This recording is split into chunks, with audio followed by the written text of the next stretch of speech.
So hey guys, welcome back to cinema సమస్య. So ఈ రోజు సినిమా సమస్యలో వేడి సమస్యలు అంటే అప్డేట్ ఏంటంటే నెక్స్ట్ ఇయర్ సంక్రాంతి, అంటే సంక్రాంతి ఇంకా నెల కూడా కాలేదు, అప్పుడే next year Sankranti cinema lineup వచ్చేసింది అనమాట.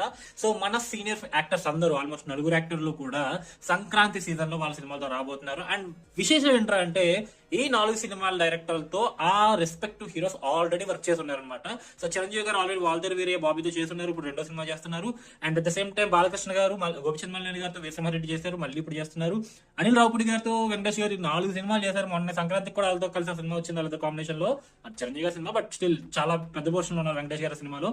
అండ్ ఇంకా నాగార్జున గారు వచ్చేసి సోగ్గాడే చిన్ననాయన సీక్వెల్ తో వస్తున్నారన్నమాట. ఈసారి అఖిల్ గారు కూడా ఉంటారు అని చెప్పి రోమాలు పడుతుంది. సో ముగ్గురు కలిసి వస్తారంటే ఈ సినిమాకి. మిగతా 3 సినిమాల కన్నా నాకు ఈ సినిమా మీద డౌట్ ఉంది. మిగతా 3 సినిమాల మీద ఎంతో కొంచెం నమ్మకం ఉంది. బికాస్ గోపిచంద్ మల్లేని అండ్ బాబీ గారు కమర్షియల్ మీటర్లు బాగా పట్టుకున్నారు ఈ మధ్య, బ్యాక్ టు బ్యాక్ హిట్లు ఇస్తున్నారు. ఇంకా అనిల్ రావుపూడి గారికి తెలిసిందే, వెంకటేష్ గారితో రాకపోతే ఈజీ కూడా వేస్తారు, హిట్ అయినా డౌట్ లేదు. రాజమౌళి గారు రేంజ్ నమ్మకం వచ్చేసింది ఆయన మీద. అంటే scale different, but still success మాత్రం గ్యారెంటీ అని నమ్మకం వచ్చేసింది. చూద్దాం ఎలా ఉండబోతుంది next year Sankranti. Waiting. And comment చేయండి మీ ఒపీనియన్ ఏంటో. Meet in the next samosa. Bye.